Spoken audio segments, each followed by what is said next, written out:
Hello friends, स्वागत है आपका मेरे यूट्यूब चैनल टेक्नो पाठशाला में। दोस्तों, आज हम करने जा रहे हैं क्लास 9 के चैप्टर 2 साउंड ऑफ म्यूजिक के पार्ट 1 के क्वेश्चन आंसर। ठीक है दोस्तों, आज हम क्या करने जा रहे हैं, chapter 2 sound of music part 1 के क्वेश्चन आंसर। ठीक है दोस्तों, आज की अपनी वीडियो स्टार्ट करते हैं। फर्स्ट क्वेश्चन है, how old was Elvin when she went to Royal Academy of music.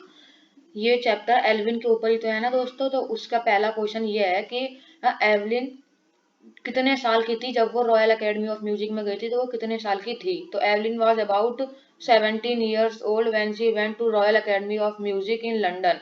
Alvin 17 साल की थी जब वो गई थी Royal Academy of Music London में। She was nervous as well as excited, और वो वहां जाने से पहले नर्वस भी थी और एक्साइटेड भी थी। There but had a firm determination, लेकिन उसके पास एक मजबूत इरादा था। मतलब शी वाज नर्वस, वो नर्वस भी थी और बहुत उत्सुक भी, मतलब वहां पे जाने के लिए बहुत उत्सुक थी। There but had a firm determination, और एक पक्का इरादा भी कर रखा था कि उसे वहां जरूर जाना है। मतलब एल्विन 17 साल की थी। She was nervous as well as excited before going there but had a firm determination. वो नर्वस थी वहां जाने से पहले, लेकिन इरादा उसका पक्का था बिल्कुल। नेक्स्ट क्वेश्चन की ओर बढ़ते हैं। When was her deafness first notice, when was it confirm. मतलब उसकी बार पहली बार उसकी जो बहरापन था वो कब नोटिस करा गया था, और वो सही कब प्रूफ करा गया। मतलब एक पहली बार उसको चेक करा गया, मतलब पहली बार नोटिस करा गया कि वो बहरी है, और फिर अगली बार जब कब उन्होंने ठान लिया कि हाँ ये बहरी है। तो her deafness was first notice by her mother when Evelyn was 8 year old. उसकी जो डीफनेस थी वो पहली बार जब देखी गई थी, जब उसकी उसकी माँ ने देखी थी, और जब वो 8 साल की थी। और कब देखी थी, when her name was called, जब उसका नाम पुकारा गया था लेकिन उसने रिस्पॉन्ड ही नहीं करा था। As she could not hear it properly, जैसा कि उसको लगा कि ऐसा उसने सुना ही नहीं। मतलब उसकी मम्मी ने पहली बार उसको नोटिस करा था, उसको बहरापन।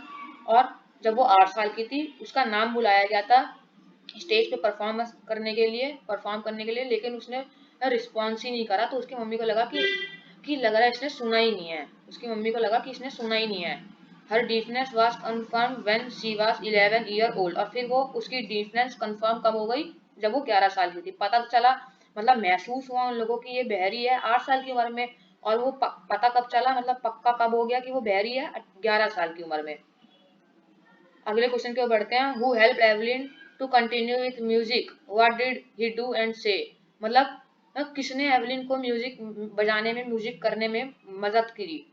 What did he do and से, वो क्या करते थे और वो उनका क्या काम था, वो क्या कहते थे उसको। ए परक्यूनिस्ट रॉन फॉब्स, मतलब एक परक्यूनिस्ट रॉन फॉब helped Evelyn to continue with music.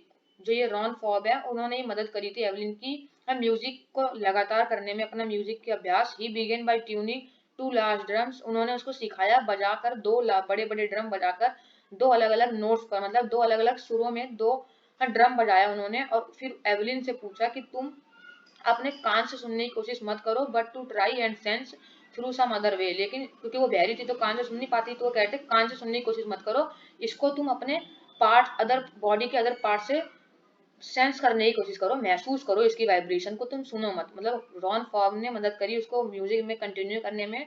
He began by tuning to large drum, उन्होंने दो बड़े ड्रम बजाए थे दो अलग अलग सुरों पर। और एवलिन से कहा था कि तुम अपने कानों का प्रयोग मत करो, अपने बॉडी के अदर पार्ट्स का और अदर तरीके से इसको सेंस करने की कोशिश करो। तो ये था इसका आंसर। अगले क्वेश्चन की ओर बढ़ते हैं।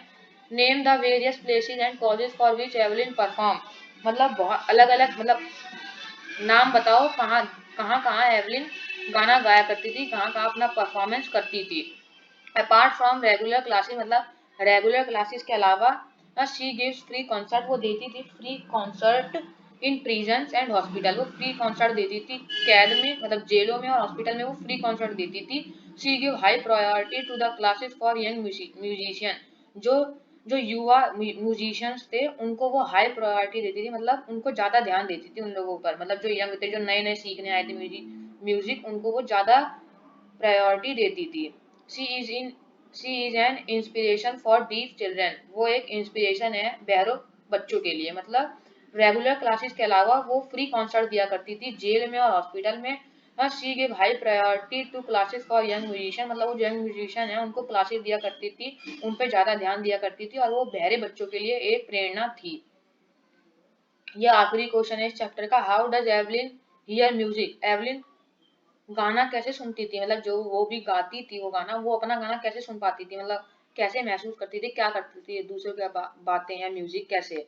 एवलिन वाज डीफ, एवलिन बहरी थी, she could not hear music through her year, क्योंकि जो जैसा कि एवलिन बहरी थी तो वो अपने कानों से तो सुन नहीं सकती थी। She used to hear music by sensing the notes in the different parts of the body, वो नोट्स हैं मतलब जो म्यूजिक की सुर है उसको महसूस करना की कोशिश करती थी अपने बॉडी के अलग अलग पार्ट्स में। जो रॉन फॉब्स हैं उन्होंने सिखाया था उसको इस तरीके से सीख सुनना। पहले इस क्वेश्चन में पढ़ चुके हैं, जो रॉन फॉब है उन्होंने ही सिखाया था उसको एवलिन को इस तरीके से सुनना। ही ट्यून्ड टू लार्ज ड्रम, और जो वो रॉन फॉब है उन्होंने दो बड़े बड़े ड्रम बजाए थे अलग अलग नोट्स पर, ये NOTES नोट्स है। और पूछा था उससे, आस्क्ड हर, उस लड़की से पूछा, एवलिन से पूछा कि वो महसूस करे उन ड्रम्स की आवाज को सम अदर वे, किसी और तरीके से, मतलब वो कैसे सुना करती थी। एवलिन वाज डीफ, एवलिन बहरी थी, she could not hear music, वो म्यूजिक नहीं सुन सकती थी। She used to hear music by sensing the notes in the different part of the body, वो जो डिफरेंट पार्ट ऑफ बॉडी में उसके सुरों को महसूस करती थी, जो जो बजाया जाता था, हियर करना था म्यूजिक को, जो सुनती थी वो सुनती नहीं थी, वो महसूस करती थी सॉन्ग को अपने बॉडी के अलग अलग पार्ट्स में। और ऐसा कहाँ से सीखा था उसने, जो रॉन फॉब्स हैं उन्होंने ही उसे सिखाया था ऐसा करना। उन्होंने शुरुआत में उसे बताया था, शुरुआत में उन्होंने दो बड़े बड़े ड्रम बजाए थे दो अलग अलग सुरों पर, और उस लड़की से पूछा था कि वो उनको सेंस करे अदर तरीके से, मतलब सीखा तो उन्होंने बताया था उसको रॉन फॉब ने, और फिर वो बाद में सीख गई थी कि कैसे सुनना है, और कैसे सुनती थी अपने बॉडी के अलग अलग पार्ट्स में उसके वाइब्रेशन को महसूस करती थी साउंड की। ठीक है दोस्तों, आज की वीडियो में बस इतना ही। अगर आपको मेरी वीडियो अच्छी लगे तो प्लीज उसे लाइक करें, शेयर करें, सब्सक्राइब करना ना भूलें।